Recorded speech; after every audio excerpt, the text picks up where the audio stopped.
Palmeiras continua com 100% de aproveitamento no Campeonato Paulista, né? No sábado, jogando na Arena Barueri, ganhou do Mirassol por 1-0, gol de cabeça do Flaco Lopes, e só perde a liderança do campeonato para o Bragantino no critério de desempate, né? O Bragantino tem mais gols marcados do que o Palmeiras, mas o Palmeiras já está encaminhando tranquilamente a sua classificação para as oitavas de final da competição. E se representou ontem o elenco do Palmeiras na Academia de Futebol, e o departamento médico teve novidades. A principal delas foi a evolução do Andréas Pereira, que ficou fora do jogo contra o Mirassol com trauma no ombro. O meio-campista cumpriu um cronograma no campo com um núcleo de saúde e performance e dá esperança de um retorno em breve. Já o Vitor Roque, ele saiu com dores no joelho no jogo contra o Mirassol no sábado, realizou exames e o clube só deve ter um resultado concreto hoje à tarde para saber se existe algum grau mais sério de lesão no joelho do Vitor Roque ou se foi apenas um trauma. Enfim, vamos saber hoje à tarde o que aconteceu com o joelho do Vitor Roque. André Ranieri, você estava lá no sábado, o que você pode falar desse jogo do Palmeiras? Ô Lima, pra mim, né, o Palmeiras, como é de praxe em inícios de temporada, é o grande de São Paulo que apresenta uma maior consistência. Não tá jogando o fino da bola, até porque é o que o ouvinte que entrou acabou de falar. Não dá pra exigir com 10 dias de pré-temporada que nas primeiras partidas as equipes estejam bem. Mas o Abel, ele tem rodado muito elenco, ele tem conseguido os resultados. Então é a terceira vitória do Palmeiras em 3 jogos, 100% de aproveitamento e liderança. Quer dizer, agora pelo saldo o Bragantino está na frente, né? Mas está aí com o Bragantino na liderança do Campeonato Paulista. Não sofreu gols ainda na temporada, mostrando que mesmo rodando o elenco, utilizando muitos jovens da base, o Palmeiras defensivamente mostra uma boa consistência e a gente consegue destacar já alguns atletas. Então, por exemplo, o Marlon Freitas se mostra uma contratação certeira do Palmeiras, né? Ele já tem a liderança, ele já orienta principalmente os jovens que estão entrando no Palmeiras e mostra uma qualidade técnica muito grande. O Flaco Lopes começa a temporada sendo importante, então ele deu o passe para o gol do Alan no Clássico e agora ele marca de cabeça, né, o gol da vitória do Palmeiras diante do Mirassol. E eu acho que talvez a manchete mesmo dessa partida entre Palmeiras e Mirassol foi a atuação dos dois meninos, né, o Luiz Pacheco e também o Arthur, lateral esquerdo. O Arthur, pela primeira vez, vestiu a camisa do Palmeiras, ele estreou com a camisa do Palmeiras, já como titular, e ele foi bem, ele foi muito bem, tá? Ele não sentiu o peso, e detalhe, no banco tinha ali Jefté, que voltou depois de se recuperar do edema na coxa, e o Piquerez, que é um jogador dono da posição nos últimos anos. O garoto foi muito bem, elogiadíssimo pelo técnico Abel Ferreira, inclusive em pergunta aqui da Energia, e disse que ele não cruza, ele passa, né? E de fato você vê que é um jogador que ele levanta a cabeça quando chega na linha de fundo e ele tenta passar a bola e não se livrar da bola. Né? É um jogador de muito apoio, muito ofensivo e mostrou isso na partida diante do Mirassol. E o outro é o Luiz Pacheco, um primeiro volante que também atua como segundo homem de meio campo, que tem uma multa de 100 milhões de euros, 17 anos apenas. E ele, jogador mesmo, muito bom jogador. Faz 18 em fevereiro. Faz 18 logo mais. E ele demonstra que, de fato, o Abel... quando ele diz que não vai atrás de um primeiro volante depois da saída do Aníbal, porque ele tem que ser mais racional do que emocional, e ele está contando muito com o Pacheco.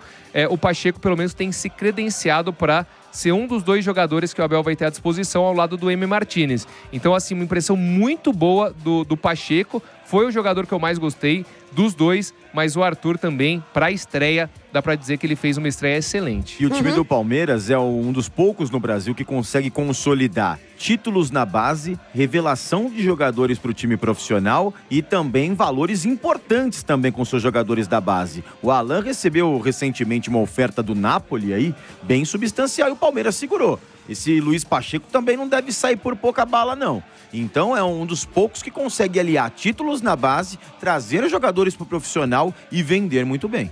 E o torcedor palmeirense tem que ter mais paciência mesmo, viu? Porque eu conversando com eles no final do jogo ali, o Palmeiras tem 3 vitórias, né, na competição, não tomou gol ainda, como o Ranieri falou, e tinha torcedor reclamando do futebol do Palmeiras, né? Pô, início de temporada, Palmeiras a gente sabe que o Abel gosta de mesclar o elenco, de testar jogadores.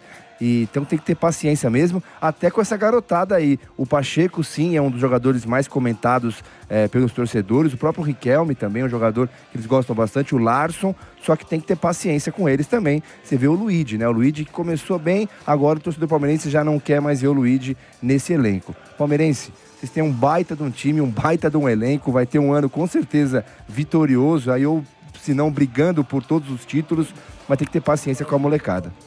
Bom, o Abel, após o jogo, a gente falou aqui, né? O Vitor Roque saiu com problemas no joelho, já fez o exame, hoje à tarde tem o resultado. Ele falou sobre o Vitor Roque, né? Depois do jogo. Vamos ouvir o Abel.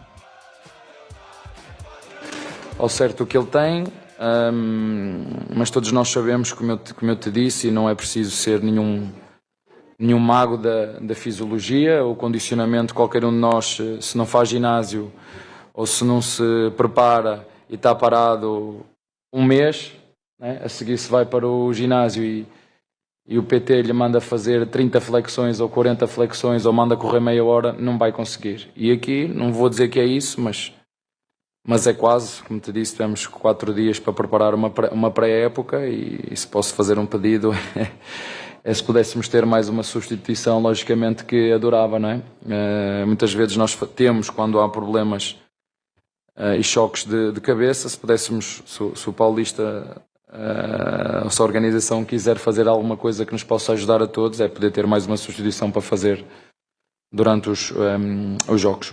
Eu acho, Lima, que ter mais uma alteração no jogo, é claro, às vezes é pela pausa, né? Enche muito saco e tudo, mas pro treinador, pro jogador, eu acho que seria muito importante para você também tentar mudar o panorama da partida. E num futebol muito intenso, que você tem pouco tempo de preparação de uma partida para outra, eu acho que mais uma alteração para você poder aí dar rodagem, minutagem pro jogador, tentar evitar um número grave de lesões aí, elevado de lesões, acho que seria importante ter mais uma pausa, pelo menos mais uma alteração. O problema é que isso aí tinha que ser feito antes do campeonato começar, não com a bola rolando, né? Aí já vira bagunça. Isso aí é verdade. Mas enfim, bom, é o seguinte, o Palmeiras tem proposta na mesa do Atlético Mineiro pelo Luigi, que vem sendo muito criticado pelo torcedor, não duvido que aconteça, né? O Facundo Torres está indo para o Austin FC, está voltando lá para MLS. 51 milhões de reais é a proposta e foi contratado no ano passado por 70 milhões de reais. Pois é. E aí, claro, continua ali conversando com o Arias, né, que está no Wolverhampton, que é o vice-lanterna lá do campeonato inglês. 20 milhões de euros, o Palmeiras está oferecendo, cerca de 124 milhões.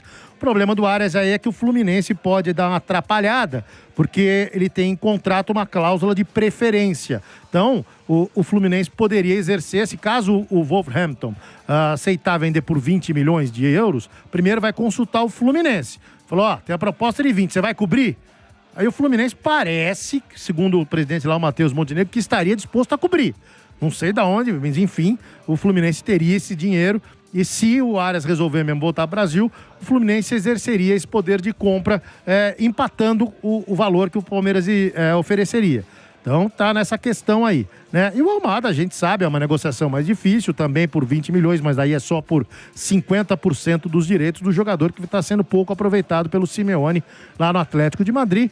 Mas o Almada a gente já falou aqui, né? Parece que tem mais interesse em continuar na Europa, o Benfica estaria interessado, enfim, aí já é uma situação um pouco mais difícil, mas o Palmeiras continua nas duas frentes para tentar reforçar de forma pontual e com qualidade o seu elenco para essa temporada.